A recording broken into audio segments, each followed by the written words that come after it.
Hello, welcome to Operation Silver Screen, the cinematic operation created for Brian and I to tackle must-see films through the ages. Last episode was a departure from our usual debrief to give you a special episode where we discussed the best, and sometimes worst, films of 2021. Last time, we discussed the bottom part of our list for our top 5 best pictures of 2021, as well as talked about our biggest disappointments and surprises from last year, what movie lived up to the hype, and what film we disagreed the most with critics. We also went through the whole range of emotions as we talked about the top films that made us angry, that made us laugh, and that made us cry, as well as went through a couple more traditional awards categories like Best Cinematography and Screenplay. If you hadn't had a chance yet and are interested, I recommend going back to listen to that episode. But today we are back, and we still have our top 3 Best Picture picks to go through, as well as some other categories, so we still have plenty to talk about the year of 2021. Joining us again today, we have our loose cannon Deon, who also joined us in part 1, and who you may know from our Matrix Resurrections episode. We have a lot to get through, so let's get into it and get back into our Best Picture categories with our number 3 pick. So we just got done, or Deon and I just got done talking about it. My number 3 film is Dune. Like I said, Dune may have not met the extreme hype that I had for it, but I still think it was an impressive film, and we already mentioned a lot of the technical aspects that went into the film. Everything about that film was done really well with a couple shortcomings here, but yeah, I still enjoyed this film a lot, and definitely looking forward to part 2. My number 3 film of the year is Pig. I know Caitlyn discussed it earlier. I thought it was a very interesting story to tell, very interesting ways to look at grief and trauma, and then it's Nicolas Cage. Even when he gives a bad performance, still Nicolas Cage, and you can't not be compelled to just watch. Yeah, I really did enjoy Pig. Yeah, I enjoyed it as well. So my number 3 film is one that me and Bryant have had a lot of disagreement and discussion on in the past, and he already talked about this one being a disappointment for him, but I completely disagree. My number 3 film is going to be Last Night in Soho. I think that this film was just such a well-crafted film. I think one of the downsides to this is some of the narrative falls off a little bit towards the end, but I still think that everything that went into this film, the visuals, the sound, the experimental elements to it, the coming of age story, everything that went into this, I just absolutely loved. And it was a film that I watched in 2021, and having not seen a lot of films leading up to this in the past year or so because of COVID and everything else, I think this was the film that just reignited my love for film and for cinema, because I think that this was just an event. I think this was spectacular, and I absolutely loved it. Yeah, we did have a disagreement, you could say. Actually, things got kind of heated. Sorry we didn't have the microphones on. We were able to at least come to an understanding. We didn't come to an agreement. I think that the narration poses even more of an issue to where it brings down the film a lot for me. I think the protagonist, and I'm going to use the right words here, I thought she made poor choices. And I disagree, because I think that the choices that she made made sense for what was going on. I don't know what she could have done differently for you to have liked her, but I really liked her. And I think Thomasin McKenzie, I think that she was a good actress. I went into this film excited for Anya Taylor-Joy because she is definitely another one of my favorite actresses, but I was blown away by Thomasin McKenzie. She really surprised me, and this is the first role I heard from her, so I was excited by it. Yeah, it's weird because everything about this film is so strong for me. I love all the acting performances. I think everybody gives it their best. Thomasin McKenzie, as an actress, has been on my watch list for a while now, or since Jojo Rabbit, so like 2 years. So I was glad to see her in a leading role, and she was great. Matt Smith was great. Anna Taylor-Joy was great, and the Edgar Wright, he is fantastic at editing. He is the best editor, in my opinion. It's weird because everybody praises Quentin Tarantino for what he does, but Edgar Wright usually does it so much better than Tarantino does. And music choices as well, another thing that Tarantino gets praised for that Wright should be getting more praise for. And yeah, like you said, a lot of the camera shots, the way a lot of this was just filmed was amazing for me. But that narrative, I did see a little bit more when you explained it to me. There was something that I was missing, but this narrative just falls short for me. I think it's a beautiful looking film. I can't say that I was bored watching it, but that narrative just fell too short. That story, I couldn't get with the story. Yeah, I completely disagree, but I understand where you're coming from, I think, especially towards the end, but I do completely disagree. And I think this is a film that I'm gonna rewatch several times after this. It's just a film that I love. I think it's my favorite film from Edgar Wright that I've seen so far. And I don't know, it just has a lot of elements that just speak to me personally, both as a coming of age story and the aesthetic of it and the exploration of kind of it talks about grief a little bit in a way that's very subtle, but it does, and I just really like this. This film really spoke to me. Yeah. And while I do disagree with you, Caitlin, just to, reiterate from our past conversation, you were loved and you were heard. And I have dismissed the smear campaign. We are all good now. So. Thank you for waking me up. Exactly. Deon's like, what the heck happened? A lot. Yeah, there was a day. It got really heated real fast. So let's go back to our categories. Let's go ahead and go to what we think was the best franchise inclusion of the year. For mine, it wasn't so much. Yeah, this was a good film. I think this was sort of a surprising film, but also I think it once again showed that there's still life in this franchise. And that's the franchise of the DCEU, which was Suicide Squad, I think was the best franchise inclusion. I think it showed that DC can still make good films if they're not worried too much about having to make the Justice League film. I already said that this movie brought a lot of laughs to me. I enjoyed a lot of the performances here. There was a lot of fun to be had. I'm not saying that things can't be dark and broody. I like that too. I did like the Batman, but hey, this was a good movie too, and I like the direction DC is going in, and actually I'm more interested in DC than I am the Marvel Cinematic Universe. I'm more excited to see what they put out because I know that they're going to put out something different than their other properties. They're not going by that formula that Marvel goes by. Yeah, Brian and our friend Coleman forced me to watch the Suicide Squad. I was very hesitant about this film. I'm not a big James Gunn fan for reasons I won't get into right now. But yeah, I was pleasantly surprised about this. I enjoyed the film. I don't think I enjoyed it as much as Birds of Prey, but I did really like it. For me, best franchise inclusion, Spider-Man No Way Home. I mean, I've already elaborated. I thought it was perfect fan fiction whilst being a good film on it that could stand on its own legs.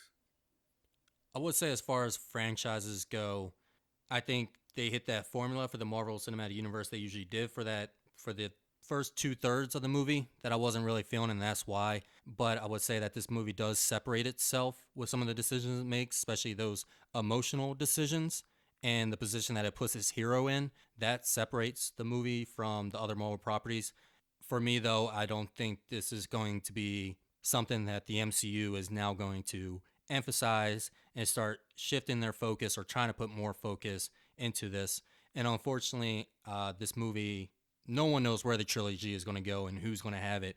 I think, honestly, if Sony picks it up from here, if they can finally put somebody behind it who knows Spider-Man and is not really trying to push something, then I think they have a great stepping platform here to do their own Spider-Man trilogy, their own franchise. So I think it looks promising, not for the MCU, but for Sony. Again, if they can get the right people behind it, which I don't know why is so hard when you have decades and decades, almost a century half a century of property and stories to go off of. And source material. Source material, that's the word. For me, the best franchise inclusion, and I have two answers to this because one of them I'm not entirely sure it counts, and you guys can call me out if it doesn't. Wait, but... is it Worst Person in the World? Because that's not a franchise. No, not Worst Person in the World. No, no. So my answer, but I'm not sure if it's gonna count or not. It's gonna be Fear Street 1978. No. No, I'm gonna say it counts. No, I mean, it's not a franchise. It's a trilogy. Yeah, so is the Oslo trilogy, but a trilogy isn't a franchise. Well, the Oslo trilogy isn't connected though. Yeah, but it's not a franchise. There's And not Fear that Street comes from a book franchise, correct? But it's not yeah. being included in existing film franchise. I mean, I don't know. I think I could argue that it is. But I'll go ahead and go with my second answer, although my real answer is still Fear Street 1978. Or really, I just want to make sure I put Fear Street 1978 out there somewhere in this list because I love that movie. But, so, since that doesn't count, I'll go in and say Shang-Chi was my best franchise inclusion. I think that that was the superhero movie I liked the most that came out of last year, and I think that there were some elements to it that were different from the Marvel formula. I think it loses it a little bit later on, but I think just that opening scene alone with the parents fighting in the beginning, I think that was just such a well done scene, and I think that alone gives it enough for me to say that it's the best franchise inclusion. And I also felt like, except for the end, I didn't feel like that Marvel was trying so hard to make Shang-Chi fit into the world of everyone else in Marvel.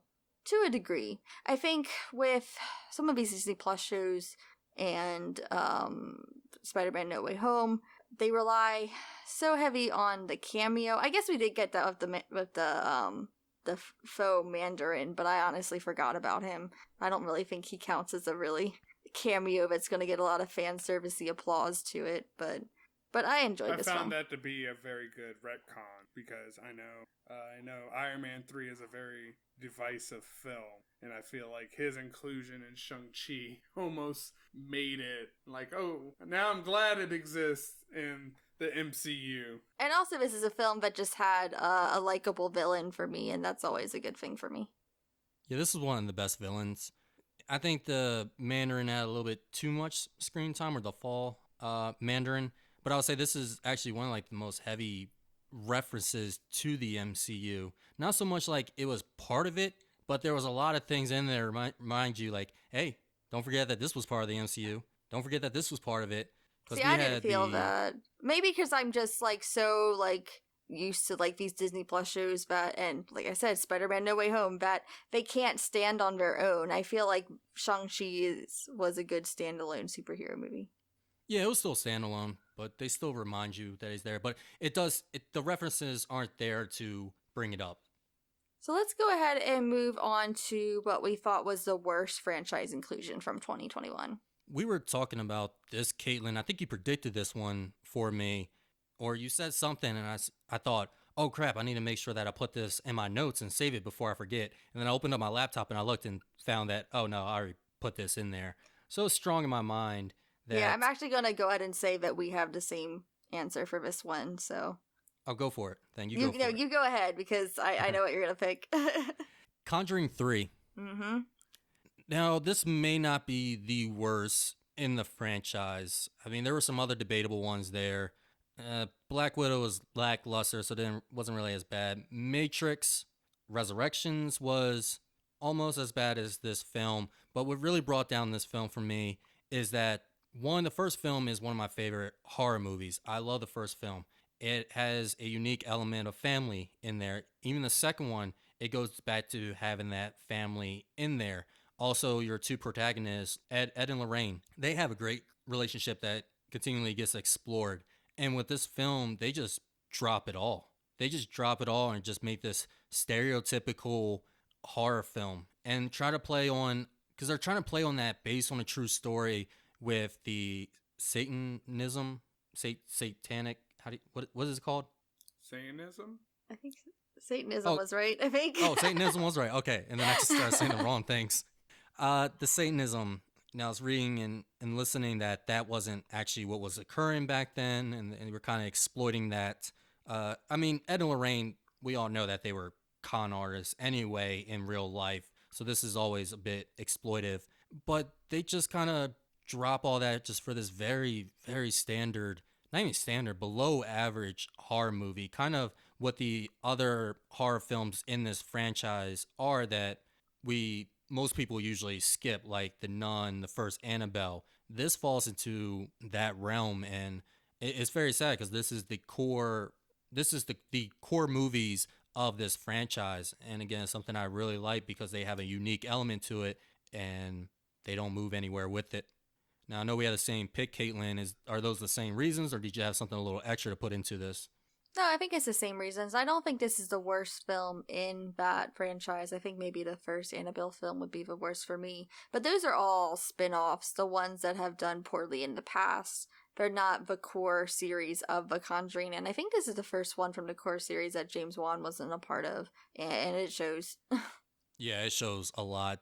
Yeah, I mean, I think I can appreciate that they're leaving the family story from the first two films because I think the first two, and while I love them both, I think they are very similar films. So I can understand wanting to do something a little bit different, but this was just too much.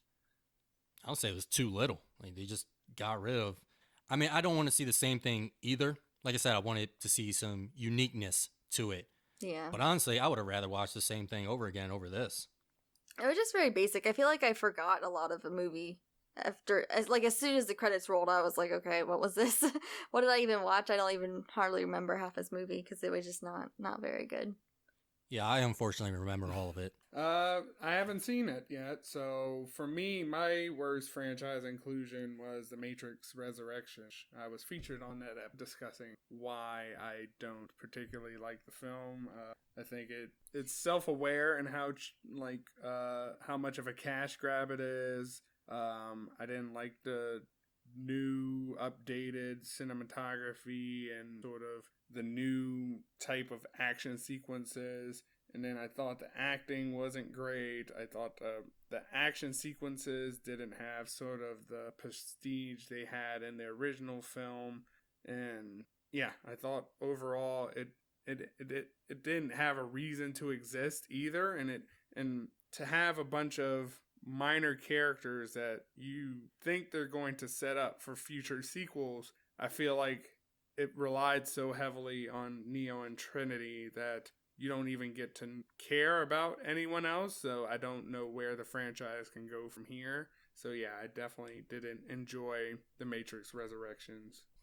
What'd you call it? The High School Musical curse in that episode? Yeah, it's a High School Musical curse. So again, if you haven't heard that episode, the High School Musical curse is in High School Musical 3, they set up a bunch of characters to headline future films. But in High School Musical 3, whilst doing that, they still relied heavily on Vanessa Hudgens and Zac Efron's characters. So no viewer could even care about these characters they were setting up for future entries. And the same thing happens with Matrix Resurrections, where it's like we're so focused on what is the term, like the grandfathered characters or the established characters that Legacy characters. Legacy characters. Yeah, thank you. We're so focused on the legacy characters that we have these minor characters that they're setting up and not really fleshing out. So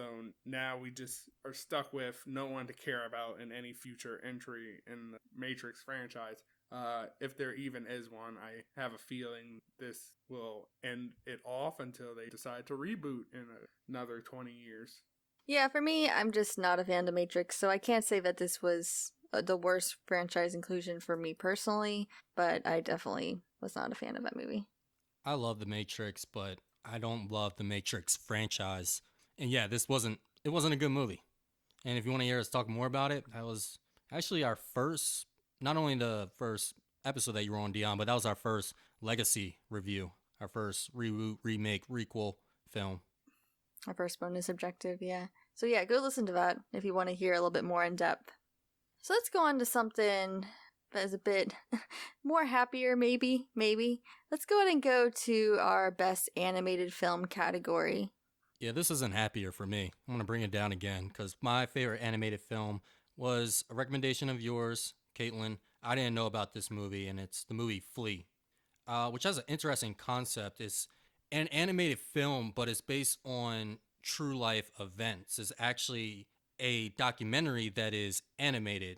While they're doing these interviews and looking back at his life, they're animating it. And one, it is a different way of portraying it, but it's also to protect this individual's identity, who is an Afghan refugee and talking about his time with his family and having to run from Afghan to Russia and then having to go from Russia and be separated from his family to seek refuge somewhere else. And yeah, this is a rather sad story. I mean, it's a little bit uplifting because he does get a better life in contrast to his traumatic upbringing. He does become a very well educated man. He ends up getting married, but he goes through a couple of things throughout his life, and one of the biggest things is finding out that actually this is his first time him doing this interview. This is the first time that he's being open that his family is not dead. So for years, because he was living in Denmark, the only reason that he could stay there as a minor is because he had a false story about how his parents were killed back in Afghanistan. So he came by himself to seek refuge in Denmark. But he could never be honest about that because then they'll find out and they may deport him back to Moscow, or even worse, they may deport him to Afghanistan. So he had to grow up for most of his life not being able to tell anyone. He ends up kind of trusting someone, and it ends up turning back on him, and he can't talk about what's actually going on. Not only that, but he has to continually tell people that his family is dead when they're very much alive and he's very much connected to them. So it's a very powerful movie. And Caitlin, you mentioned this during our Grave of the Fireflies episode. You hadn't seen the film yet, but you were talking about how animation films can still be very powerful, very emotional. And this movie was possibly going to show that. And I can confirm this movie is a very powerful movie, even for it being animated. Yeah, so I actually had two choices for this category because it's just a very different take on animation, and Flea was one I wanted to talk about. And I think this is a movie that even I debated putting in my top 5 of the year because it is just a really well done movie. It's an interesting take on a documentary. I think the closest we've seen to something like this was probably Persepolis when that came out. But like I said, it is a documentary. But there's something about this film that you didn't point out, but I just want to mention is just that I really liked the depiction of his sexuality in this film as well. I think before I watched it, I was a little afraid that it was going to go into a lot of the oppression that he may have faced with his sexuality, but that really isn't the case here. We learn about his struggles as a refugee, and I wouldn't say there was any struggle with him coming to terms with his sexuality other than, the idea of coming out to his family and being this in Afghanistan. But I think that the way that it was handled and talked about was a very nice story to see because it does, things do go out very well for this person. I don't want to say this character because this is a real life person, but it was nice to see a happier story, I think, in that regard. So I really appreciated that. And so my second pick, which I think I'm going to go more to the lighthearted, more kids movie type thing, because like I said, Flea is its own category. I think Flea stands apart from anything else you could ever put in this category. But as far as my best animated film that was more geared towards children, it was Luca. And I think that a lot of people are going to point towards Encanto as Disney's best Pixar film of the year for 2021. But I'm going to say Luca. Luca was one that I enjoyed the most. It's just a sweet story. It's a good exploration on friendship. It's kind of like a Little Mermaid kind of retelling, and I just really enjoyed this film. I really enjoyed the animation, and I think I watched it maybe 3 times already. I really like this film. I wasn't too big of a fan of Luca, which is surprising. Really? I loved Because it. obviously people point to sort of the possible queer themes, even though the director seemed to dispel the idea that put any references in there. Yeah, it just felt like that end conflict was resolved way too quickly with a nice bow, if you know what I mean. Sort of the acceptance of these mermaids just happened very quickly for me. It was cute, I'll give it that. It wasn't my favorite. Yeah, I Are they think dry that humping us? looking at... Are they... No, they're not. I think looking at Encanto and even Turning Red, which I did like that movie as well that came out, I think sometimes there's almost too much to tackle in the runtime that it has as a Pixar film. And so Luca I kind of enjoyed, but it was a bit shorter, a bit sweeter to the point. That's true. I haven't gotten the opportunity to watch Flea. I really need to get on it. I've heard great things about it, and I'm assuming it probably would be my favorite animated film 2021. But currently, my favorite animated film 2021 is The Mitchells versus Machine. This was made by Fox Animation, the same, and I'm imagining the same animators who did. Oh, Sony Pictures Animation. Sorry, Sony Pictures Animations, because it's the same style as Spider-Man Into the Spider-Verse. Thought it was a very cute film, actually hilarious. I love a lot of the sort of representation that was in the film. If you don't know anything about it, it's sort of, and also I kind of connect with the film because the lead character Katie is a aspiring filmmaker, and her father just doesn't understand technology and doesn't necessarily believe her dream can be anything that will help her succeed in life. And then along the way to go to do a campus tour, some AI robots go rogue from a sort of Apple type organization, and the family has to figure out how to save the world from these robots. And I really enjoyed it. It was very lighthearted. It was very fun. And again, I got actual gut laughs from it. I think it's not a very well known or it's not spoken about from last year. I think people should definitely give it a watch. See, I feel like I saw it everywhere. This was a film that was super hyped for me, and I think that's maybe why I didn't like it as much as I wanted to. But I will say, I wish that film students in real life were as cool and nice as they were depicted in this movie. Yeah, she has such style. Like, she was... They're just making fun films with explosions and puppy dogs and not trauma and whatever else film students tend to like to lean towards. See, maybe I didn't know about it. I felt it was understated because, I mean, you have your nephews. I'm never around children, so how would I know? I'm just flipping through Netflix. There's an animated film. So, yeah, I really enjoyed it. It was very understated. Well, from my perspective, because I don't even know. I guess it was not. It's nominated for Best Animated Features. I love the animation behind it. Mm-hmm. You know, I love the animation of Spider-Verse too. That movie, yeah, I got some gut busting laughs from it as well. A lot of the running jokes were pretty funny, quotable as well. I think the ending, I thought it should have ended at a different point, and I felt that they made the movie go a little bit longer because they wanted to make it a bit more epic. So that was my only kind of downfall with that movie, but I still highly recommend that movie. It would be my second favorite animated film of last year, even though I did enjoy Encanto as well. I didn't watch Luca. So you ready to go to our number 2 film of the year? Let's do it. Brian, you want to start off? Yes, my number 2 film of the year is Belfast. Really enjoyed Belfast. Wow. Yeah, I think the performances were great. The movie had a range of emotions, and it's all being told within kind of this one setting, the setting of Belfast, but in this one neighborhood particularly. I forget if this is based on a true story or inspired by one, whatever it is.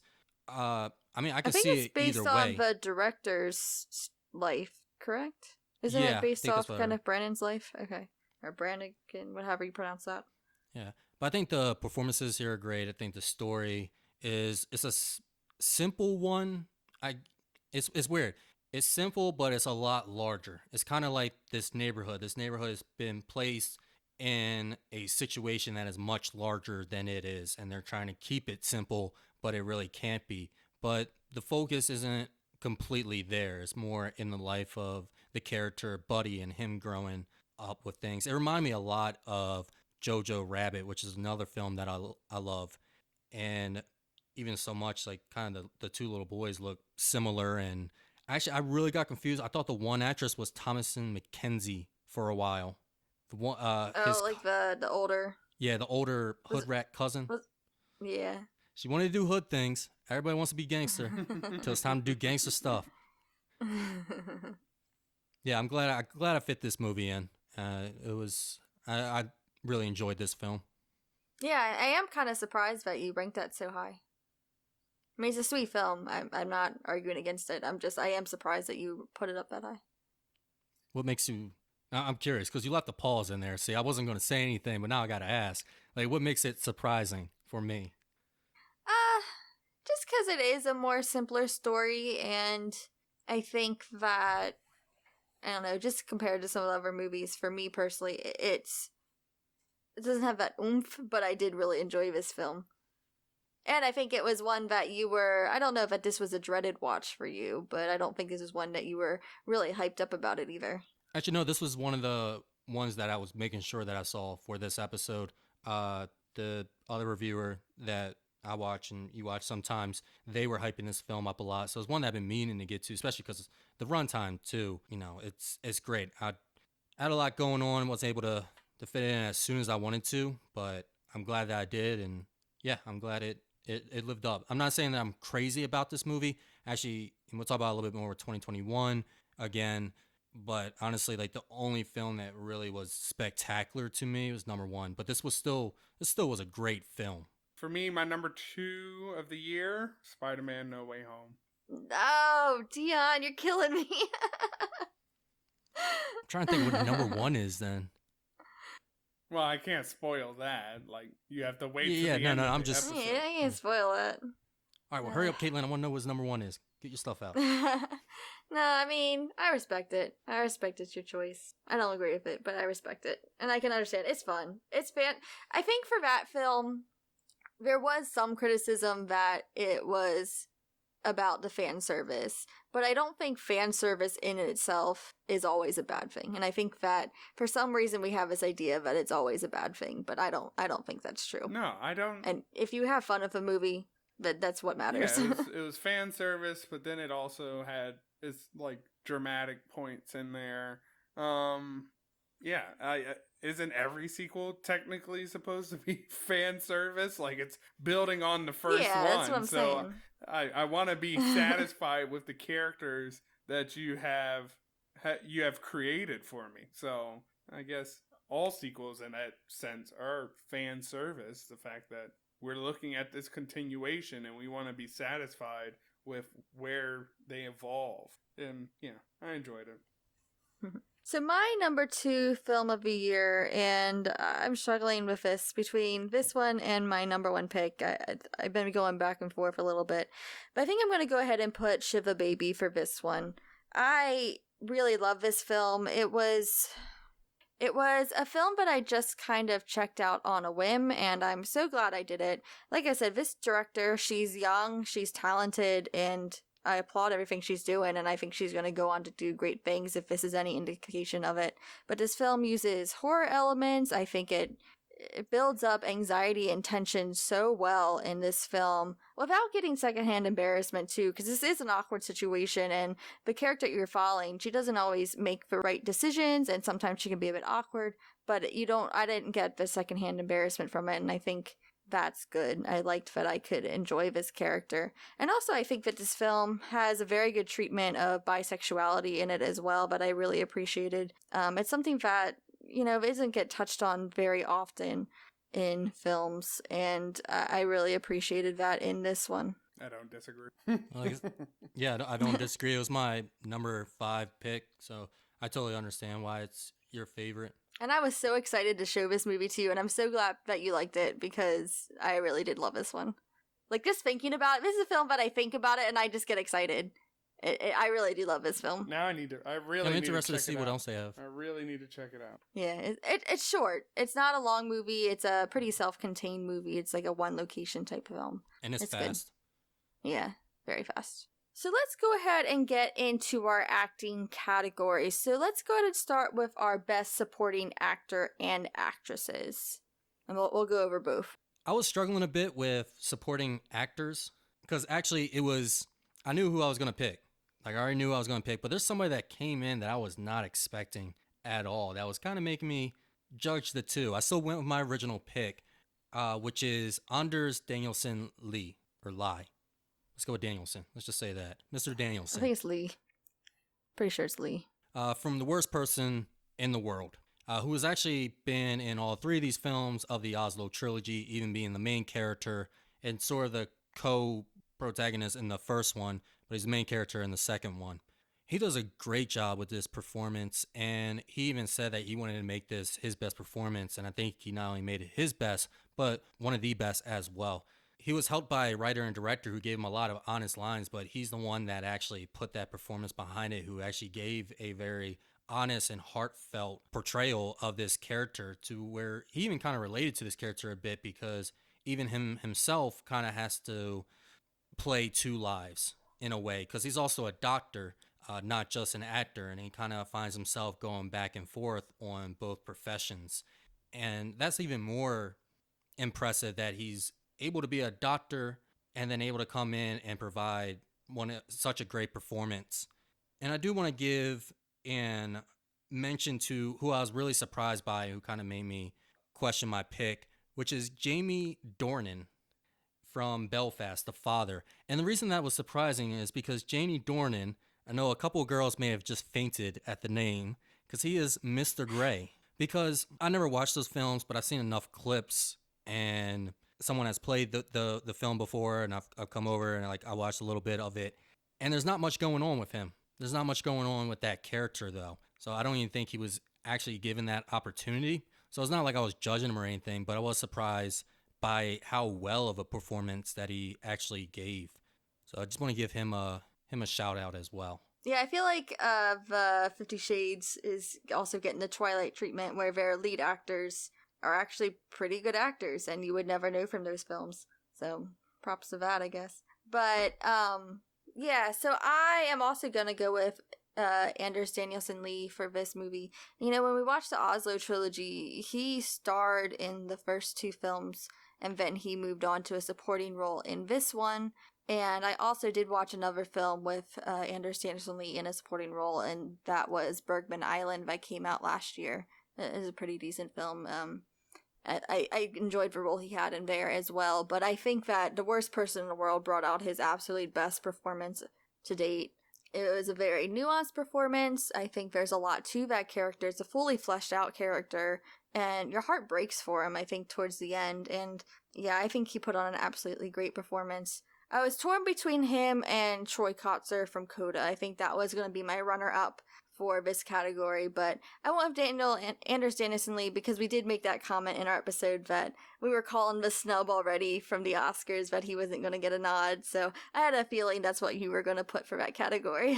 Yes. And yeah, I would have respected the Coda pick as well. I'm going to agree with both of you. Anders Danielson Lee did a great performance. The Worst Person in the World. I really thought he had great depth.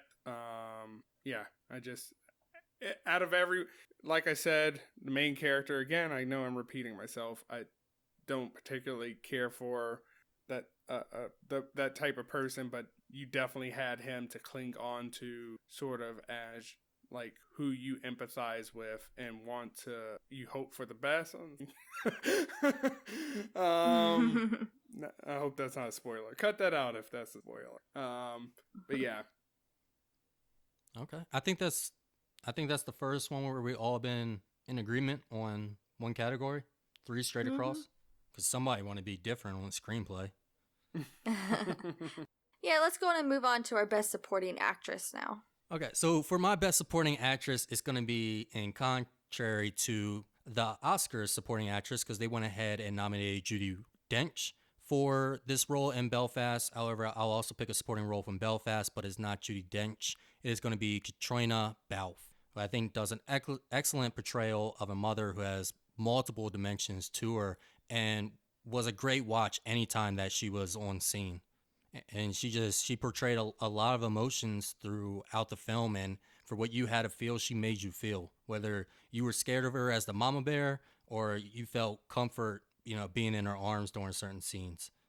Yeah, I agree with you. I definitely think she deserved that nomination more than Judi Dench did for that film. For my Best Supporting Actress, I'm going to give it to the actress. Her name is Mayra Batalla from the movie Prayers for the Stolen, or the Spanish title is Noche de Fuego. This was Mexico's this was their pick for Oscar contention this year, and it is a film that's on Netflix. But in this film, Myra plays a mother, and she's a mother in a town where the cartel has a big presence. There's a lot of corruption, and girls are being taken at an alarming rate for sex trafficking. And so she is a mother to a daughter, and she's having to go through this fear that she might lose her daughter one of these days. And she's doing this alone. She's not a single mom, but her husband is in the States, and he's supposed to be sending money back, and he's not. So she's already having a tough time in this environment. And the opening scene for this movie was probably one of the best opening scenes I've seen in a long time, because it shows her digging essentially a grave for her daughter who is living and asking her to lie down in it to see if the size is right. And we learned this is actually a hiding place for her daughter to go and hide, so that when the trucks come and pick up the daughters of women in this town for the sex trafficking, it's a place that her daughter can hide. But essentially what it looks like is a grave.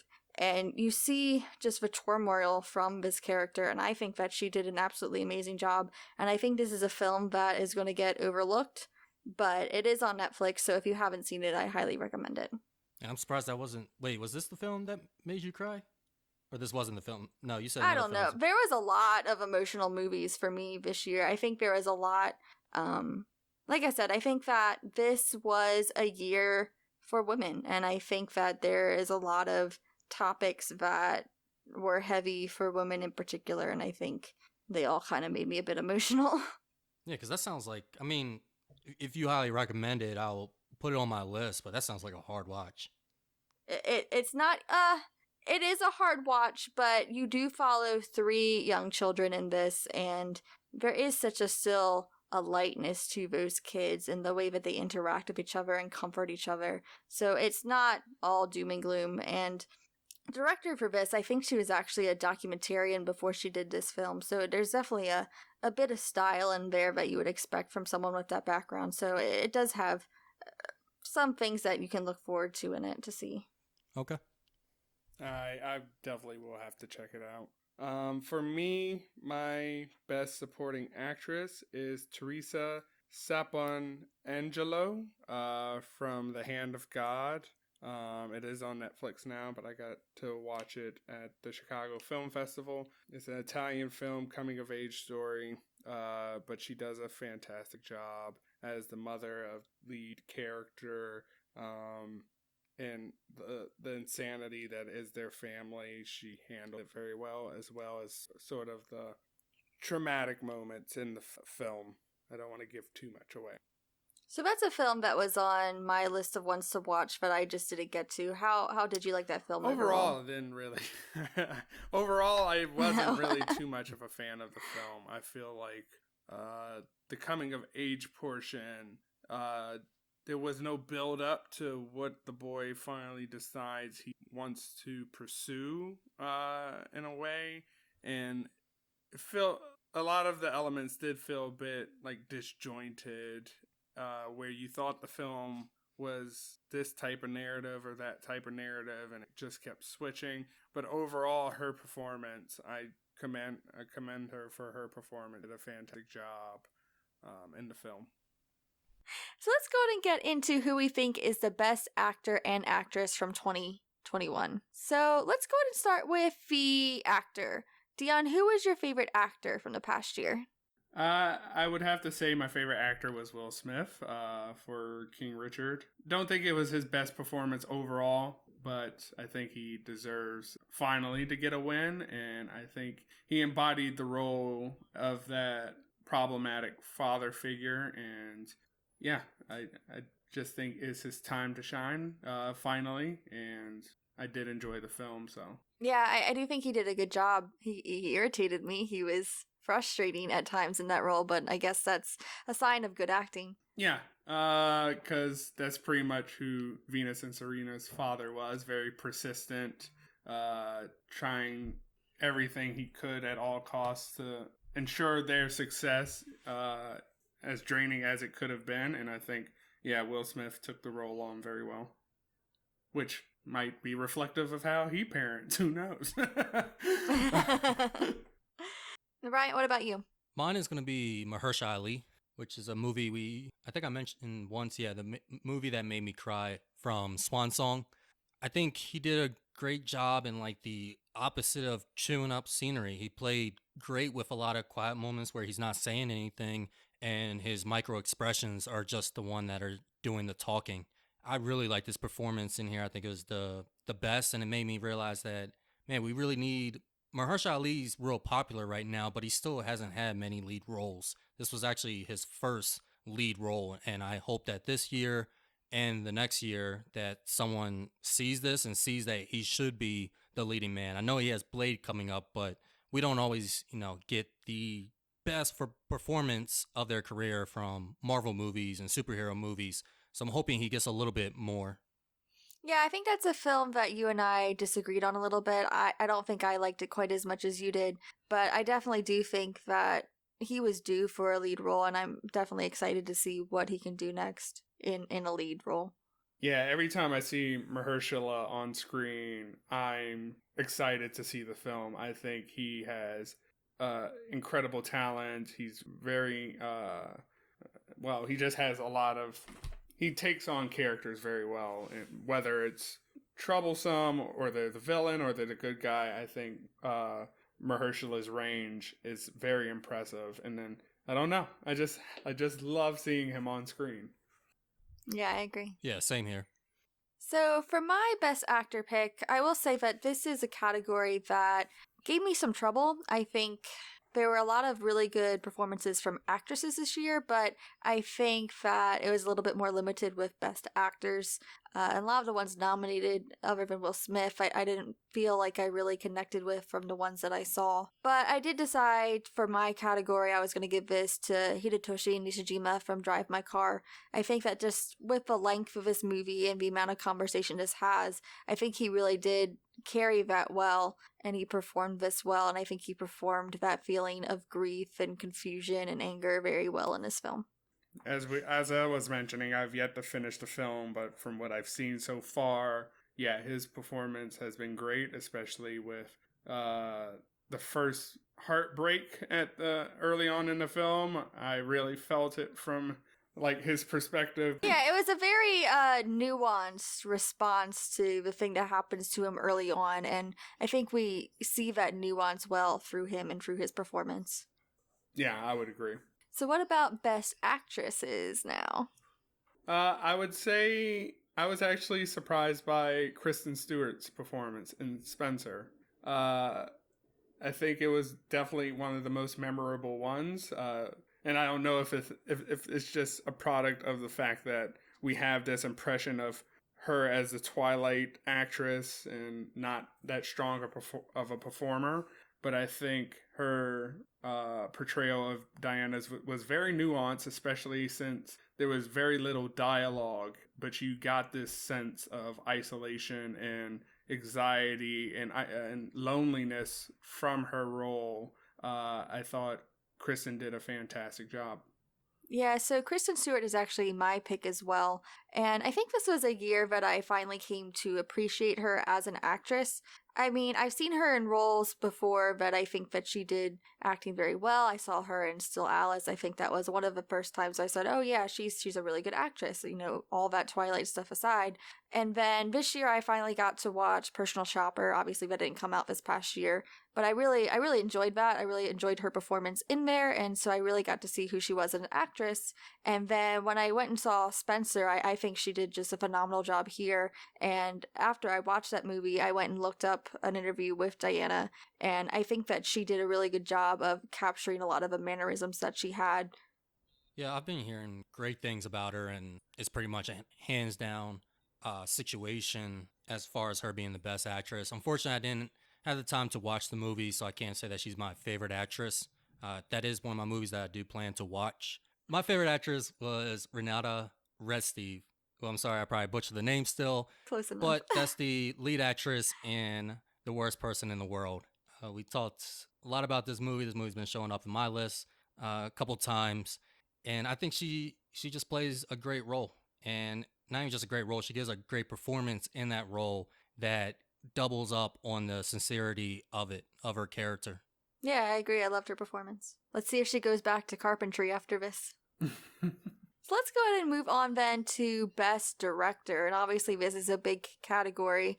And Deon, we just kind of had a conversation about what we look for when we're looking for a Best Director. And we kind of had that conversation off mic. But can you go ahead and give a summary of what you look for, since you have a directing background? Yeah, I think Best Director, you sort of look for how the elements all came together, because ultimately the director is pretty much the captain of the ship. So you look at the cinematography, you look at the production design, you look at the performance of the actors, and you say, do all these things come together? And then ultimately, that usually is an indication that it was a strong director giving precise direction and bringing all those elements together, whether it was their direct intervention that made it happen or them just finding the correct people to fill those roles and responsibilities on set. Because we were discussing how do you differentiate from Best Director and Best Picture, and I kind of have a sense that Best Picture is more of a subjective decision, because it's usually you think about how the film affected you personally when you vote for the Best Picture, whereas Best Director, you usually it's simply which film was crafted. Everything came together very well, so that's sort of the sense of distinction between the two for at least me, how I see it. So going off of it then, who is your Best Director of 2021? I'm actually gonna give it to Kenneth Branagh for Belfast. I thought the performances were all well done. I liked the artistic stylings of the film, the art direction, the production design, and obviously it's a personal story that he wanted to share. So I think I just think everything came together for that film. There's nothing I can necessarily gripe about. Now, again, with what I just said, I don't necessarily feel as though it was my favorite picture or it was the best picture per se, but I think all of the elements in that film came together where I can't feel dissatisfied with it. I can only credit Kenneth, especially since he definitely had the vision for this film due to it being a personal story of his childhood. So I think he did a fantastic job. And then also he is originally an actor, so I feel like he probably did have a hands-on when it came to the direction of the acting. So, and working with child actors is always hard, and to get a masterful performance as we did in Belfast, I think you definitely needed a good director that knew how to speak to children. Yeah, I think we really know that firsthand. Yes, definitely. But it's fun working with children. Like, I will say one of the benefits with working with children is they aren't necessarily bound by reality. Adult actors will have some type of idea of how they would react in situations, which sort of constricts their performances, whereas children, working with children, typically obviously there's extra effort in trying to communicate what they should be feeling and thinking, but I think you're going to have more range of sort of how they stylize the performances, because children have imagination and they're willing to try different things and not be constricted. Like, this is how I act and this is how... No, you get a little bit of freeform molding as long as you're willing to put the work in, and I feel like Kenneth put that work in. Yeah, and when I was thinking about my list, I don't think he came to mind, but I think that is a good choice. I think that definitely is a good decision there. I agree with that decision as well. When looking at the best director, I agree with you, Deon. I look for all that the same, just how things come together, and like you said, the craft of it all. I also add in the innovation that takes place and also how they go about certain challenges, such as working with children. Because, yeah, we talked about that before, and that is a challenge. There are there are good child actors out there, and you'll see them in different films, and they don't perform the same. So for me, and that's the thing, like, this may not be my favorite film. This isn't even one I'm honorably going to mention. And it's kind of hard for me to say because I really wanted my best director to be Denis Villeneuve. He is my favorite director. And I think a lot of things were done great with Dune. I think Dune took a lot of innovation. There were just a couple things that kind of held it down for me. One, the pacing a bit, and two, his fight choreography as far as the big battles, I don't think were done very well, unfortunately, which is weird because Denis Villeneuve did some great fight scenes in Blade Runner that I absolutely loved and have revisited. My best director, and also this one, he's already got plenty of accolade. Granted, I don't think my vote for him as best director is going to throw him over the edge, but it's going to be Steven Spielberg. Steven Spielberg is the great director that we know because he does great work. So this is going to be for West Side Story, which I know, Caitlyn, you're not a fan of the story. I'm actually not that huge of a fan of the story of the Romeo and Juliet, and that's why this isn't one of my favorite films. I think the story still has its shortcomings to it, but I think as far as the craft, as far as him tackling one a remake and him making decisions in what is really much an outdated film. There's a lot of things that date that film, and he brought it to a modern lens, but still it's still set in the same time period. And he made a lot of good decisions with some things that we even thought were not that great in the original film.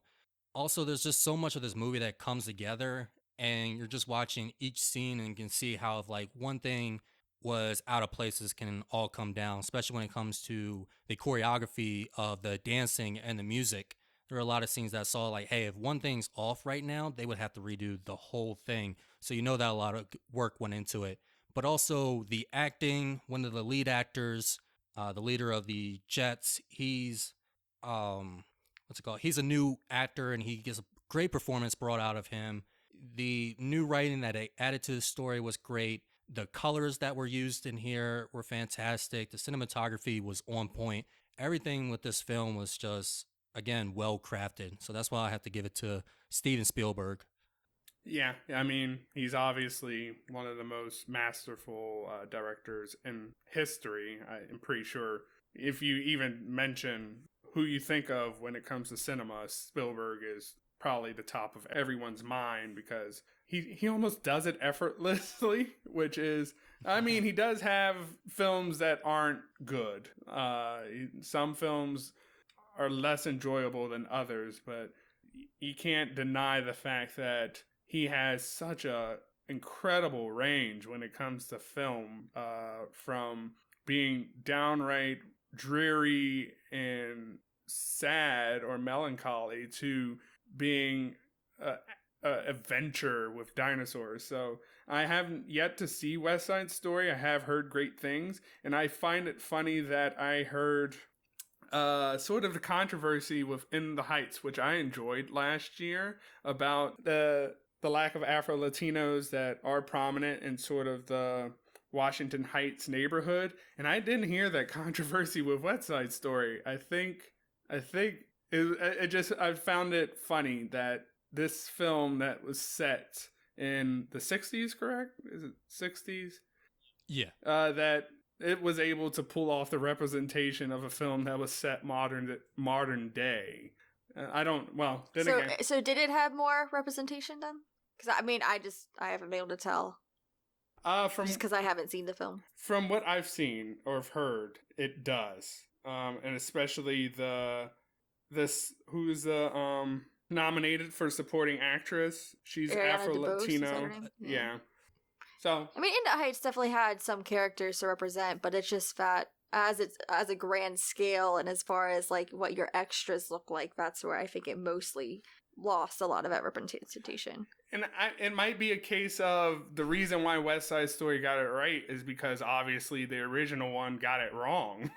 So obviously when you're going to say, I'm going to remake West Side Story and how can we improve upon it, obviously the first thing you start with is, oh yeah, the first one is pretty racist. So how do we make sure this representation is accurate and people feel like they're being seen. So I think it might have had sort of that it might have had that microscope to it already.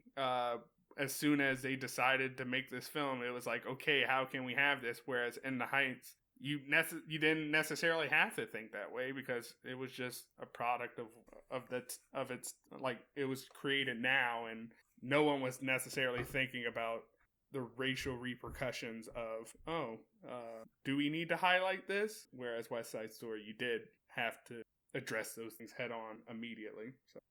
Yeah, I still don't know if I'm gonna be in a rush to watch West Side Story. Like I said, it's nothing against Spielberg. It's just I am not a fan of that story at all. I'm not a fan of Romeo and Juliet, and I think I've talked about that extensively in our West Side Story episode.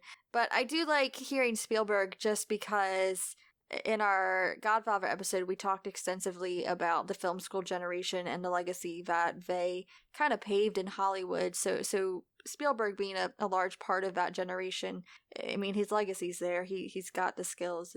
He's a good director. Yeah, and this was his first musical as well. So again, that's another challenge he decided to tackle, and it's impressive because it stands up with any other musical. Yeah, definitely. So for my best director, it's a film that, we've had some disagreements on, but I think that even you, Bryant, would agree that the direction was pretty solid in this film, and that would be Edgar Wright for Last Night in Soho. I think Edgar Wright is a director who, from what I've seen of his other films, he definitely has a style and he's loud in his style, but he also doesn't let his style get in the way of telling a good story for the most part. I think that the overall production of this was wonderful. The acting was well done. I think that all the decisions that went into creating this whole ambiance around this film was just very well executed. And so, I mean, Brian, I don't know if you agree. I know we've had some disagreements on this film, but would you agree that the direction is pretty solid? Yeah, I think anytime that we talk about this film, we have that disagreement, but we find ourselves still embracing the director at least. And yeah, it has to be mentioned. And after watching this film, I was talking to you and I mentioned how Edgar Wright is, he's better at three of the four things that Quentin Tarantino is known for, which is editing, music, style, and dialogue. The only thing I think Tarantino is better at is the dialogue. I think Edgar Wright does better editing. I think his music is better, and I think his style is better. And it's something you just said where he's good at doing this, but he doesn't let it. He doesn't really let it consume it. It's not. He's not having to put his trademark on it. That's why I think. That's why I don't like Tarantino, is because he goes style over substance. When he plays his music, he has to play the whole track from beginning to end while you're watching a horse just go down a street, because Quentin Tarantino loves that music. And if Tarantino loves it, he wants you to love it as well. And I think editing, I don't think that really is so much of a problem with Tarantino just doing too much, but I think Edgar Wright does it better, and I think he does a lot of challenges with it as well and execute them finally. Can you explain a little bit what you mean by editing? So Edgar Wright's like cutting from one scene to the next, or things, or like all the mirror shots that took place within Last Night in Soho as well. Also with there's a dance where they're switching back and forth between the two actresses, and it goes off screen and then the actress comes back, but it's all done so seamlessly that you don't notice it. Gotcha. Okay. Yeah, I think that there are elements in this film that just captivated me completely. I think some of the choices with like the sound bites that she's hearing as she's going about her day, and there's a lot of like repetition that goes on in there, but I think was well crafted. I think that the lighting and atmosphere was all good. So I think that this was just a very well done film. Yeah, I think Edgar Wright, speaking to sort of the editing of his films, it takes so much preparation from him, because you think about his films and the editing is usually different shots in quick succession to help drive the pacing of the film. So Edgar definitely is a visionary, and as soon as he starts working on a film, he has to think of those shots because he's ultimately thinking, how is the editor going to edit this sequence and keep this sort of aesthetic that he has created for himself of these quick succession edits that are driving sort of the pacing of the film. And then you got to think, like, with this one, Last Night in Soho, which is his first venture into horror thriller, it's impressive that his aesthetic is able to work on different genres. Because obviously he started out in comedy with Shaun of the Dead and Hot Fuzz, and then he moved on to Scott Pilgrim versus the World, and then Baby Driver, which was supposed to be a more dramatic film, action film, and now with horror, it was just it's nice that he has a style. So you get this quick read, no matter what the genre is. It's like I have a good feeling this is an Edgar Wright film. Yeah, and with the editing in all his previous films, because he is known for a certain type of editing, a lot of those quick cuts. But I don't think Soho has that, but you can still tell it has great editing to it, but in a different sense. So in this way, he proved like, hey, I'm not just a great editor in my own style. I can do different things. There's actually a film essay on YouTube. I forgot who created it and what it's called, but it goes over Edgar Wright's editing and shows you a lot of it and explains what's so great about it. And I would recommend that video to anybody. Yeah, I think what I liked about Last Night in Soho for the most part is that it felt like a production. It felt like you were experiencing something. It didn't seem like the visual style was something that was an afterthought to the script. Because I think sometimes we see movies where that's definitely how it is. I'm trying to see who the editor is. I was thinking about that too. If he always uses the same guy, Yeah, I was wondering that as well. Let me see if I can find. I would think so. I would think so in the fact that, yeah, like I said, they're all pretty, like, there's a style to it. So this editor, But I bet it's mostly review. Like he has, because you need a second person to review your project, no matter how good you are at editing. So that guy probably has a pretty good, easy job. yeah, because like I said, it's to the credit of sort of the prep work that Edgar Wright does during pre-production, trying to figure out what he wants stylistically and visually when it does come to that edit, and then he probably lets the editor know exactly what is in his mind, and it's probably very easy to understand, especially. And I'm looking it up now, and Paul Mackless, he was the editor for Last Night in Soho. He also did Baby Driver and Scott Pilgrim versus the World. I don't see anything about him doing Hot Fuzz or Shaun of the Dead. But yeah, like I said, when it comes to Edgar Wright film, I'm pretty sure a lot of the credit is due to his vision, a clear vision of where he wants it to, the final product to be when it comes to editing and music choice. So I think he's a very strong best director choice. Yeah, I think we all had really strong choices. I mean, Kenneth Branagh, he did good with Belfast, but I'm not going to recommend Death on the Nile to anyone too quickly. Oh, he did that? Yeah. Oh, I didn't know that. Yeah, he did Death on the Nile, and the previous one, Murder on the Orient Express, which both are enjoyable. I will say they are enjoyable, especially if you like sort of the murder mystery. But I wouldn't necessarily say they're very strong films on their own merits. Well, like you said, this one was more of a personal film, so I'm sure that went into it a lot. Yeah. So before we go ahead and get into our number one film of the year, let's talk a bit about our honorable mentions for Best Picture. And this is ones that we haven't really mentioned throughout this podcast yet or in our categories, but we still want to talk about it. We do want to recommend them and have some kind of thing that we enjoyed from them and took away from them. Do you have any that we haven't mentioned yet that you wanted to go ahead and talk about? I haven't talked about this one much, but you guys have, which is Pig. That'll be one that I recommend.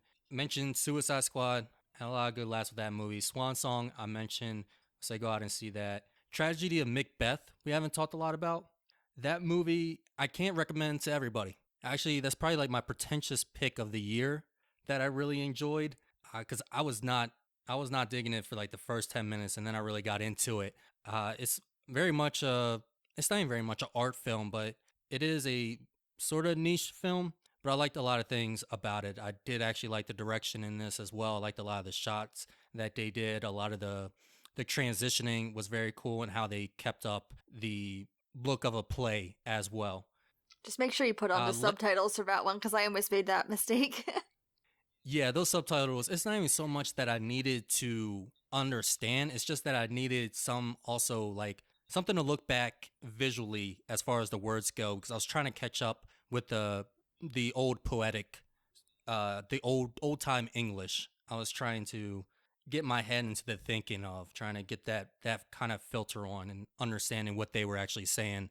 So it did take me a little bit to get into, but once I got into it, I was really into it. Lamb is another one that I actually liked. Caitlin, you can't say anything because you fell asleep during it. I did. It was a And good this nap movie. I woke and up at some this interesting movie, parts though. yeah, there are a lot of interesting parts in that movie, but I enjoyed it. It is an odd film. Lastly, and this one is actually a whole trilogy. I really wanted to put this one in. It was almost my number five. However, Shiva Baby, there was just a lot of things that I both enjoyed about that film, but I also had to congratulate it technically and direction wise as well. But I really enjoyed the Fear Street trilogy. As far as my honorable mentions go, I would say go out and watch the Fear Street trilogy. One, I just love the way Netflix did this. They released one movie each week, so I had something to look forward to on the weekend, kind of made a thing out of it. Uh, I did say that, hey, last year we didn't get a lot of good horror movies, but actually we did get three really good horror films last year. We got, again, the whole Fear Street trilogy. This is a good slasher. It pays some good homage without being too on the nose. It's still its own thing. I really enjoyed this trilogy and would recommend it to anybody, especially horror fans who need an itch. Or if you were disappointed by the meta in Scream 5? 5, that's the one we just did, right? I No, think we we did talked. Scream, Scream, yes. No Scream 5. the fifth But installment. but no, I was gonna be mad if you didn't mention Fear Street, and I definitely was going to mention it if you didn't. Particularly 1978, I really enjoyed. Yeah, I was the one that got you to watch this. Of course, I was I going to know, mention it. yeah. But still, I just was like, I was waiting for it. I was like, please, somebody mention Fear Street. No, I love this trilogy, and everybody that recommended it so far and got into it, they love it just as much. And let me say, I think Sadie Sink is going to be another actress to look out for. I really think she is. Is she the Uma Thurman and Ethan Hawke's kid? Don't know. Wait, the white actress or the one that died in the beginning? Redhead in 78. Oh, that okay. Never mind. I'm mixing up Ziggy. Netflix's Lil names. Ziggy. Yeah, the she's She, also in Stranger Things. That's why I was mixing up names. yeah, she was in Stranger Things. She was in that Taylor Swift music video. But I do think she is a good actress, and I'm looking forward to seeing her in more mature roles, I think. Well, Stranger Things 4, she's probably about 25 now. That show Yeah. the show's been so delayed. So I talked about a couple movies briefly that I really liked, including Flea, Purse was Stolen, The Green Knight, and then some other ones that I didn't get to talk about at all was The Great Indian Kitchen. That was a Indian film, of course, that really centered on a woman married into a patriarchal family, and it's told through this repetition in the kitchen and how she cooks for these men. And I think it was just really well done. It's kind of hard to find on streaming. There are some political conversations in it too that I think some streaming services kind of wanted to shy away from, as far as what women are allowed to do and not do, and as far as menstruation goes. And so it might be a little bit harder to find, but if you can find it, definitely give that a watch. And another one I really enjoyed this year was Little Fish. Little Fish was actually filmed pre-pandemic, but it did get released in 2021, and that follows a world where younger people are being diagnosed with a disease that has symptoms of dementia, and it follows a relationship, and it's not a perfect film at all, but it's a very lovely film, and it features one of my favorite actors, Jack O'Connell, in a role, and it's just a very sweet love story, I would say, but definitely not the lightest thing to watch either. And finally, for an honorable mention, I also just want to talk about Riders of Justice. I think every so often, Mads Mikkelsen delivers just a really sweet indie film. Last year was Another Round, which was one of my favorites from 2020, I think is when it released, and we watched that together, Bryant. But this year he put out Riders of Justice, which is another film like Pig, where it's kind of an anti-revenge story, and it really focuses on grief and the relationship between men and overcoming that grief, and I think it was just so well done, so I definitely recommend that. Yeah, I need to watch Riders of the. What was it again? Riders of Justice. Because It's not I was as so good. close to. Yeah. I was supposed to say Riders of the Lost Ark, and I was like, well, that's Indiana Jones, and that's Raiders. Yeah, that's not quite it. It's not as good as Another Round, but it's good. Yeah, I did enjoy Another Round, except for the one misstep with a theory that they had.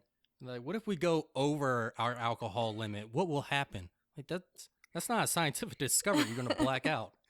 Yeah, I think that was all just an excuse. Yeah, I was like, you guys, it's a lot of steps, but you need 12 of them. Let me tell you that. Yeah.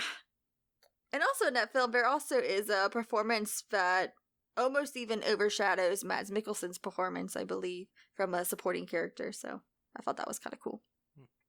Yeah, I do like Mads. Mm-hmm. He's definitely making my list of best actors in my own personal list. Let's see. So I feel like I should mention Dune. I haven't mentioned Dune. I did enjoy Dune, but I did mention it for cinematography, but I just felt like it was more of a prequel for Dune 2 than it was necessarily. It was very world building.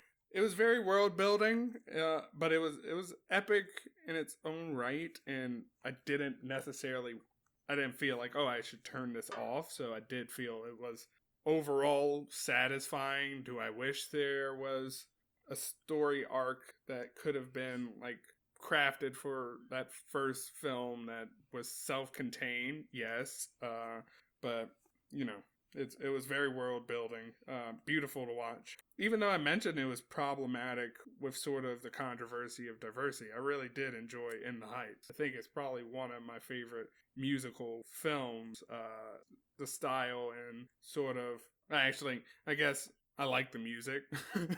I guess that's mostly what it comes down to. The music was really good, and I enjoyed some of the choreography and the dance sequences, especially since I believe it was most of the dancers were comprised of locals from Washington Heights. So very enjoyable film. That's another one that made me cry. Yeah. It was. Yeah, it also had emotion, and I enjoyed the characters. I enjoyed all the characters. I don't think there was anyone in there that I wasn't necessarily intrigued in hearing their story or watching them on screen. Anthony Ramos is just gorgeous to watch on screen. Yeah. So that might be it. It was probably just 2 hours of staring into Anthony Ramos's doe brown eyes. That's fair. I mean, I guess I should mention it's a great romance film. Obviously, there is controversy surrounding sort of the age difference, but Licorice Pizza by Paul Thomas Anderson was a beautiful film, a romantic film. So those are my honorable mentions. They didn't make my list for the reasons I just specified, but they are all great films. It's just there's certain that I don't particularly think they're my favorite films, but they may be yours. Yeah, Licorice Pizza, I'm glad you brought that up. I forgot to bring that up. I actually was trying to remind myself to bring that one up. Again, we talk about the choices of directors, and this is a movie that, honestly, if they just made one small choice, this would have been possibly one of my favorite films of last year. If they just made the kid 17, even 17, and then brought her age down to like 22, 23 or something. But the age difference of a 15-year-old and a 28-year-old, granted, nothing really goes down, but it still is a romantic story between them. It's just odd and something that I don't support. And again, it could have been fixed with a simple choice. Like literally, you just backspace, type in a new number. That's it. Yeah, we talked to length about the film, me and you. Well, all three of us. I know Caitlin hadn't seen it. I know the film was set in the 70s, so it wasn't as big of a deal back then. And honestly, it might not even be that big of a deal now because I know that girls in high school or boys in high school are like I'm dating someone who's in college. And we all know that it still happens. I think it takes the awareness of the filmmaker to know that it should take, like, you should be aware, like, this might strike a chord with some people because I'm presenting it as if it is okay, even though it does happen. It's happened all the time. There are age differences, and they can be innocent relationships and not abusive or manipulative. It's just the fact that, unfortunately, you're releasing a film for a public audience, so you should be aware that I can't glorify or glamorize this age difference, even though I don't think he did, but it's just the fact that it wasn't necessarily condemned, that the audience member could, like, they could feel offended by it. So, like you said, Brian, just that quick backspace, 17, 18, you're 18, graduating high school. It could have alleviated a whole world of sort of criticism, but ultimately it is a beautiful film and is very good romance coming of age film. So let's go ahead and talk then about our number one film of the year. And Deon, I'm going to come to you last for this one because I think Brian and I think are on the same page with our number one, if I'm thinking correctly. So we'll talk a little bit about that if I am. If I'm not, then I'm wrong, but we'll come to you last. I think yours is going to be a little bit more of a surprise. That's what you get for being different. So, Caitlin, why is Power of the Dog your favorite? No, get out. Leave. I think we would just have to stop doing this podcast. I don't think I could continue on if you actually chose Power of the Dog. So, Space Jam: A New Legacy? Yes, how did you know? No, so my number one film of the year is going to be The Worst Person in the World. And I think that a lot of it comes from my love of this director and this trilogy. I watched this in a day. Brian, I think you watched this in a day when we did the podcast on this trilogy. And watching the progression of this director from the first film to this one was just so amazing to see. And so all the elements in this work for me, I think we talk a lot about, or I've talked a lot about how much I love the French New Wave and Godard specifically, and I think that there's so many elements in The Worst Person in the World that borrows from the French New Wave, like the omniscient narrator, like the 12 chapters, which is taken from Vivre sa vie from Jean-Luc Godard. So there's just so many elements in this that I just absolutely love, and I think it just is a film that you can connect to on a personal level very easily. So I absolutely adored this film. And Brian, I think you did too. Tell me if I'm wrong. No, you're not wrong at all. This is my number one favorite film of this year and definitely going to be one of my top favorite films of all time. I mean, we talked extensively about this movie. I forgot how long our episode was about this, but that just shows like how much this movie has to offer within its runtime. It's not an extremely long movie. It's about 2 hours. The writing I absolutely love in this is some of the most sincere, honest writing that I've seen in a film. And I think also, no matter where you are in your life, you're going to find something from this film as well. Probably mainly through like the 18 through 40. I'm probably going to relate mostly to this movie. But there's so much that's going on, but yet it's still one story. Like I said, one of my best supporting actors, my best actress were from this movie. So I love their performances. Talking about the director, yeah, I loved watching this trilogy all together, seeing how he progressed and kind of combined the first film and the second film together. And this film has like a certain fantasy element to it. It's a bit surreal. The magical realism. Magical realism. And yeah, the magic it shows some magic there, but yet it's still a very well grounded story. So yeah, I absolutely enjoyed this film. And I think the scene where time stops for her, but even though I didn't like that romantic pairing in the film, but the ability that scene had to just capture my attention. I feel like I was holding my breath through that scene, and it was just wonderful. And I love Joachim Trier. I said that he's probably going to be one of my favorite directors moving forward. I said that this is probably a S rank candidate when we had that episode, and so I do look forward to seeing how I view his film a year from now. But for now, it definitely sits at number one. And for this film, it's also S rank candidate for me as well. Something I'll definitely go back towards. And I mentioned 2021. I'm not the biggest fan of the year as far as film goes. And really, with my top 5, there aren't any films that I'm crazy about except for this one. This is the one that I absolutely love. All the rest they're good films. Some of them have their shortcomings, but this all around is a great film. And we talked about editing before. There's an editing where a light switch, like right before where that time stops. I don't know how he did it, if it was the sound, if it was just the moment that it was done, but that light switch really did feel like it turned off something in the world. And that little part was just brilliant, and that attention to detail. I mean, we have a whole episode about this. You can listen to us talk about it even more. So, yeah, I recommend this to everyone.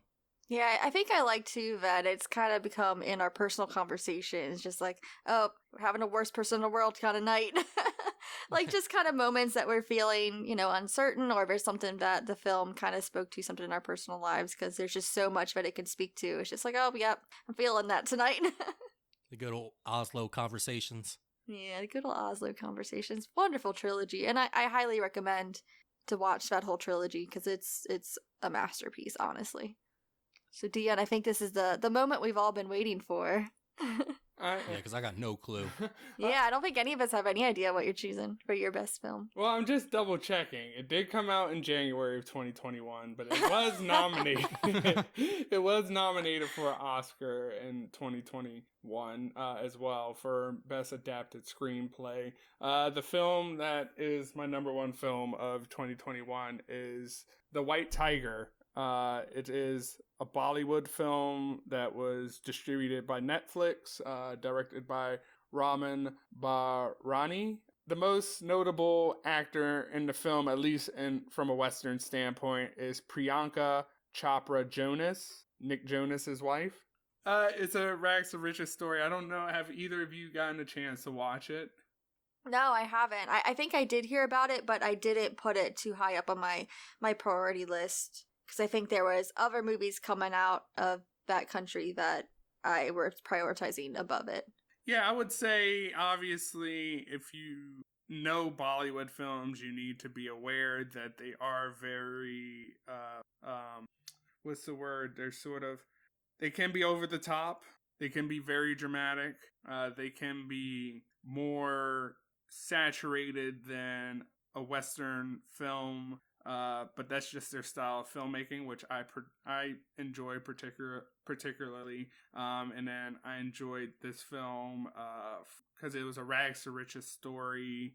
I enjoyed the main character, and I was rooting for him to overcome, sort of get out of his situation and become successful. I don't want to give too much away, but essentially, he is from underclass village in India, and he becomes a driver for a wealthy family.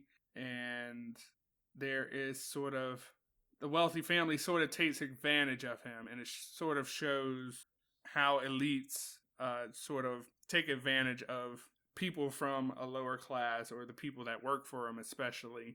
And it's just a good film. It's an epic film. And you get to see his growth. So I feel like when I watched the trailer, I didn't realize it was from 2021. Was it filmed earlier than that? If it had a delayed release, or?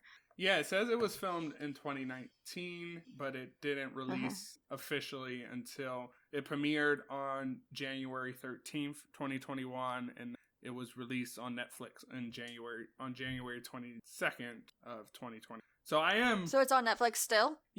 Yes, it is officially a Netflix film, because obviously Netflix bought it for Western audiences. I would say give it a watch. Again, Bollywood films may not be everyone's cup of tea because they're not as sort of grounded in reality from a like stylistic standpoint as most Western films are.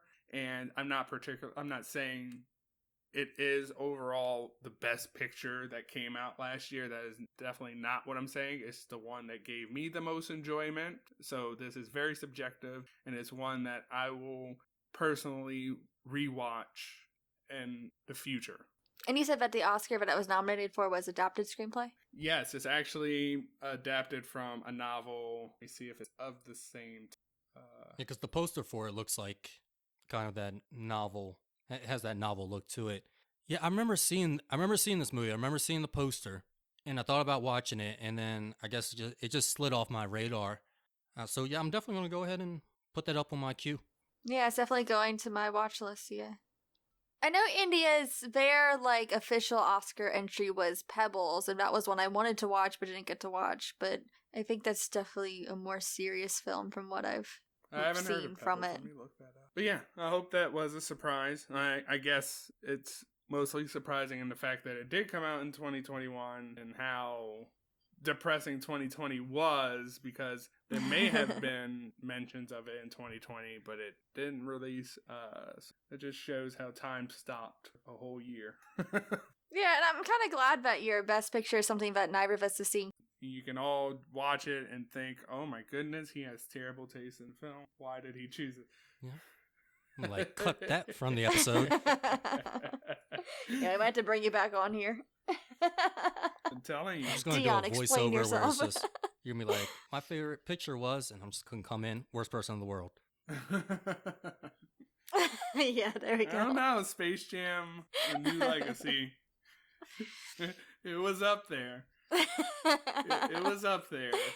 Yeah, we're actually gonna change it to Warner that. Brothers IPs in it. It was brilliant. Whoever the multiverse before we knew we wanted it. Well, I know we disagree about how we felt about 2021 as a whole. I think we did talk about a lot of good movies in this episode, and so I do just hope that whatever momentum or whatever we think that 2021 started, that 2022 can far surpass that, and we see a lot of great films coming out of this coming year. So I'm excited for it. We'll have to see how it goes and revisit that later. Sorry, go ahead.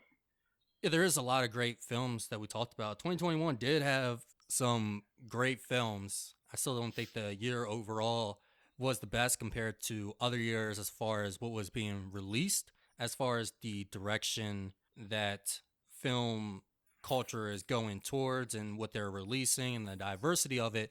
I think that's a great direction. I think 2022 has already been proving themselves to be a very good year, which is surprising because we used to have like the January used to be known for nothing. January used to be the throwaway month. Still kind of is.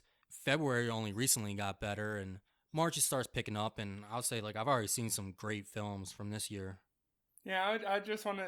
I just think that from here there were more female voices, but there was a lack of people of color voices this in 2021, in my opinion. Which hopefully we can expand upon and get more of that in the future. Yeah, at least definitely from the West U.S. standpoint. I think we saw more personal stories in 2021. It didn't necessarily rely on big blockbusters like the years previous, and I think most of the blockbuster films that came out in 2021 are some of the ones that were least successful. So I think storytelling overall had a big win in 2020 when it came to personal stories. I will say I'm tired of stories about motherhood. I think that going forward, yes, we had a lot in 2021 about female voices, but I feel like we saw so much about motherhood, and it's good that we have that, but I also want to start seeing more themes other than just so that you want to silence for women our again? female-led films. Yeah, let's silence women again. No, I don't know. Is there any like trends that you felt you saw in 2021 that you just want to kind of leave in 2021? No, but I can see, I mean, you saw more of the movies, and I didn't watch them, but I know that they're there, the mother-daughter relationship. And there's actually 2 movies this year that have had it already, Turning Red and Everything Everywhere, which I enjoyed both movies, especially the latter. So I don't think I'm tired of it. I'm not tired of the mother-daughter relationship. It's more of just motherhood in general as this existential crisis. Oh, okay. Yeah. So, like, you saw, The Lost Daughter is one of them. There was a film that was Argentina's pick at The Sleepwalkers. That was another one that was very brutal in the way it portrayed motherhood. So I'm kind of, Parallel Mothers was another one that I didn't particularly enjoy. But yeah, I think that there's just this kind of idea of the role of a woman as a mother. And I think that we just saw that extensively in 2021, more so than the actual relationship between a mother and a child. And I feel like, okay, so we've seen this side of womanhood, but there's so many other facets of womanhood other than just motherhood that I just also want to be touched on. And even with Worst Person in the World, I think motherhood as an existential idea was just thrown out there very extensively. Yeah, I don't think there's any trends that I've been getting tired of. I think, like I said, the direction seems to be positive. I'm hoping we continue to see more roles of diversity that don't have to do with anything about the color of the skin, such as Swan Song and Fear Street. Do you think there's any trends for you that you Uh, want to leave behind in 2021? well, I think it's still ongoing. That sort of nostalgia film, even though I feel like there were successful ones, and I wasn't necessarily dissatisfied with any of them. I just think it's such a ridiculous idea of storytelling. It's like, let's present our legacy characters intertwined with our new characters to try to bridge this gap. I can see it getting old. So I'm just saying I felt comfortable. As you heard, I enjoyed No Way Home. I did enjoy Ghostbusters Afterlife. I wouldn't necessarily say it's an amazing film. Didn't present it here today, but it is worth watching and I did enjoy it. But I think that sort of nostalgia film trend, and also I didn't like The Matrix Resurrection was another one. I think that trend needs to sort of slow down because it's already feeling a bit overwhelming and pretty much ridiculous, in my opinion. While I absolutely agree, it also does provide great content for our podcast, so maybe we can still have some here or there. I was going to say the same thing. I'm not a big fan of it, but it is giving us content. So this is a deal with the devil on that one. Definitely. A trend that I want to see continue is the streaming trend, and I like to see that pick up with the streaming services offering movies. Even Apple Plus had some good movies of last year. Granted, what I also want to see is more streaming acquisitions this year. That way we don't have to continue paying for so many different services or finding alternatives to getting these movies. But they've been doing good, and so far things are being released on streaming, and it's pretty nice. Some movies I wish I saw as streaming at home, such as The Matrix, and some I'm glad I still go out to the theaters. So I'm liking the mixture that we're having there. So if you want to check out any of these films, I am going to be posting my top films of the year on my personal letterbox. I don't know if you're doing the same, Bryant and Deon. You still need to get a letterbox, I believe. Highly recommend it. But anyway, so I'll be posting my top films of the year on my personal letterbox. That's going to be at Coffee Spoon Kate. That's Coffee Spoon CAIT. And you can also find Bryant on his letterbox at Swank Seal. That's capital S, capital S. Is there anywhere that you want people to find you, Deon, or just want to? No, I'm a recluse, so I have a new website going up soon. I just don't have an exact date, but it will be www.filmsbydeon.com. So look out for that. But yeah, we'll definitely have to link to that when that goes live on our socials. And you can find us on Instagram and Twitter at OpSilverScreen. Facebook, it's going to be Operation Silver Screen, but on Twitter and Instagram, it is OpSilverScreen. So once again, if you agree with us on any of these movies, you disagree, please feel free to leave a comment on our social media when this goes up. We'd love to hear from you and see what your favorites were of the year. bye. All right, till next time.